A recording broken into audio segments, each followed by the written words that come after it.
Equality versus equity, let's get right into it. We need equality, and that is a fact. But we can't allow this word to overlook equity and all that it entails. So what is the difference? Equality is the state of being equal in status, rights, and opportunities, while equity is the state of being fair or impartial. Equality essentially means treating everyone the same, which in a sense reminds me of colorblindness, not being mindful of everyone's unique identities and what they may need in order to succeed. We as humans already aren't equal, and I think equality is a good overarching thing to strive for, but we really need more than that, and I think it starts with a collective understanding of the difference between equality and equity. So that's kind of what I wanted to talk about today. Equity is needed on an institutional level, primarily in the workforce and in schools, especially with the achievement gap, which is disparities in academic performance between groups of students like white students, low-income, or minority students. It's the result of inaccess to teaching materials, technology, after-school programs. Some kids have a parent at home who can help them on their homework and coach them along, or have Wi-Fi at home, while other students don't and fall behind in that area. These circumstances thus widen the achievement gap, but kids should not be penalized for circumstances they can't control. More privileged students shouldn't be able to succeed more in school just because they have access to certain opportunities that other kids don't. And that's one of the big problems with education and institutions and why we need equity.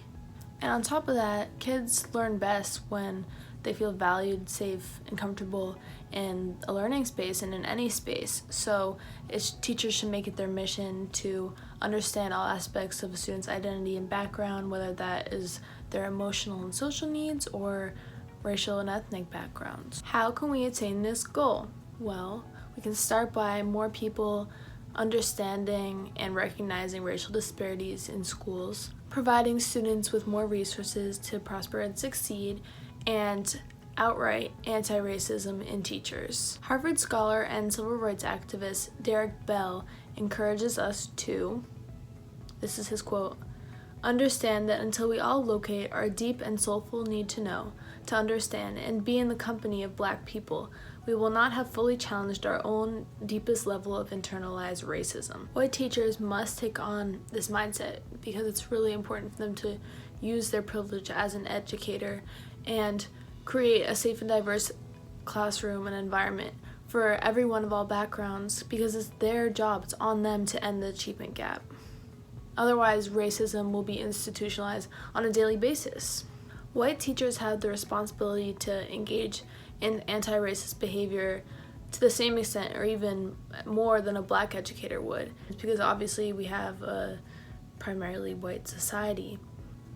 It's just my belief that schools, well, it's fact, schools are where students grow up to see the world. It influences their perspectives on the world so much and who they are going to be as people. If we pay attention to equity in schools and anti-racist behavior, then I really believe the world may grow to be a better place or a different place. We'll see.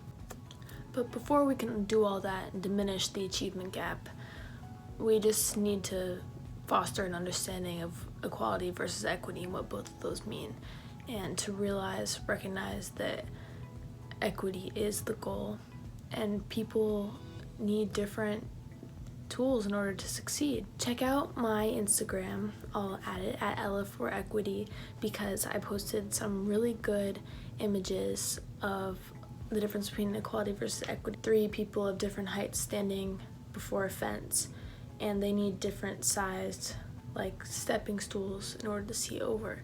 I strongly suggest looking that up, and following my Instagram and subscribing to me, because I'm learning too, and this is kind of my way of talking things out, learning things and putting it into words so I can process it better. Join my journey. Thank you.